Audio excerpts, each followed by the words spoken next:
Well, hello, folks, and welcome back. Well, this week I thought I'd share with you a really cool design tip that I came across in a magazine. And funny enough, it was the Sky Mall magazine. I was on the plane coming back from Vegas from Photoshop World.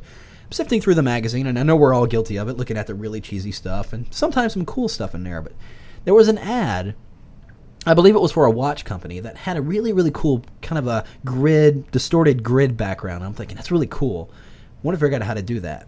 Well, I remember in Illustrator not too long ago, somebody showed me a function that was really cool, and I thought, yeah, that's a cool effect, but when would I ever use that? Well, looking at that ad, and then it hit me. I was like, that is the perfect use for that particular function. So here's what we're going to do. I'm inside Illustrator, but we're going to ultimately bring this in Photoshop to finish it up. But we have to generate this quick effect inside Illustrator first. So I'm going to go and select my ellipse shape tool here. And I'm just going to go inside my artboard and draw the shape across the artboard, just like that. And I'm not drawing it out. I'm just keeping it very narrow and across like this. Now here's the trick. I'm going to hold down the tilde key, which is that little wavy line key next to the number 1 on your keyboard, right above the tab key. And when I do that, it's going to basically do a repeat of my shape as I'm drawing it, or as I'm, moving it across my document. So I'm going to hold that key down and just drag the shape down and across. And you can see it has generated, if I deselect it here, a really interesting grid pattern. You can see all the lines that are going on in here. It's basically repeated that shape as I drag along. So when I first saw this, I'm like, yeah, that's really cool. But, you look at it and you go, all right, what do I do with it now? Here's what you do with it. I'm going to drag and select the entire object. I'm going to copy it to the clipboard. Let's go under Edit, go to Copy. And we're going to minimize that window. And now we're going to go into Photoshop. Here I have a document. If I'll go under image size, you can see it's a 10 by 7 inch at 75 dpi. Now this is of course for the sake of demonstration. If you're working in print or anything like that, you certainly will want to work in a much higher resolution file. But here's what I have here. So I'm going to go in there, I'm going to zoom out a little bit, I'm going to actually go into the edit menu, and we're going to go to paste. And I'm simply going to paste this as pixels. So with pixel selected, I'm just going to click OK. It brings in that shape. Now I'm not going to commit it just yet. I'm actually going to rotate it and just kind of put it in a general position right about like that. Then I'm going to press enter, and that'll commit it into this document. Let's zoom back in. So now it was filled with black, as you remember, inside Illustrator, and that brought it over here. So I need to make it a little bit more visible. I'm going to lock the transparency, and I'm going to go into my color picker and select a really light blue color. Let's go into the light blue. Let's get it really light up there. I'm going to hit OK.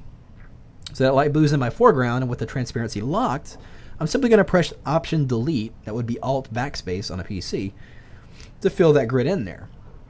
And that looks pretty good. It's kind of got an interesting shape to it. It looks pretty neat. Well, let's go and take it a little bit further. Well, I'm going to create a new layer on top of that. And I'm going to go in here and let's bring this color back to white. Well, let's bring it back to the default colors. I'm just going to press the letter D and then hit the X key to bring white to the foreground. I'm going to select my gradient tool, and we're going to choose the second gradient, which is the radial gradient, and we want to make sure we're going from the foreground to a transparent color, which is the second icon right here. And then we'll hit OK. And just right down here toward the bottom of the document, I'm just on that new layer, not on the grid layer, which is on that layer 1. On the blank layer, I'm just going to draw a gradient out just like that. Now I'm going to clip that inside that grid layer by just clipping it between them. I'm going to hold down the Option key or the Alt key and clip that layer in between there. So now it appears just inside the grid. I'm going to change the blend mode of that to overlay. Then it highlights that area at the bottom a little bit more. As you see, I move it around, it's a little bit changed. Well, I'm going to highlight that grid layer once more. I'm going to zoom out the document so I can see what I'm doing here. I'm going to bring up Free Transform by pressing Command or Control T. Then I'm going to go Control or right click directly on that object to bring up this menu, and we're going to go to Warp. And here you can just kind of do whatever you want. I'm just going to actually just kind of push these ends in all kind of weird directions and just manipulate that grid that much more. Now that gradient layer we created is staying put because it's clipped inside there. It's on its own layer, so it's not doing anything. So once I've worked all that in place, we'll just hit OK, and then we'll zoom back in here. So we're getting a kind of really interesting 3D grid thing happening here. It's kind of cool. And ultimately what we're striving for here is a really interesting background. Well, here's what I'm going to do now. I'm going to create a layer mask on that layer and just kind of mask some areas away. Let's select our gradient tool once again. I'm going to press the D key to bring back those default colors. And I want to bring black to the foreground, so I'm going to hit the X key once again. And again, as we did before, going from black to transparent, using the radial gradient, I'm just going to draw a gradient in different parts on that layer mask. So I'm just going to draw here. Let's draw one over here. Just kind of giving those edges as if they're receding back into empty space in a sense. Let's just kind of do that there, just like that.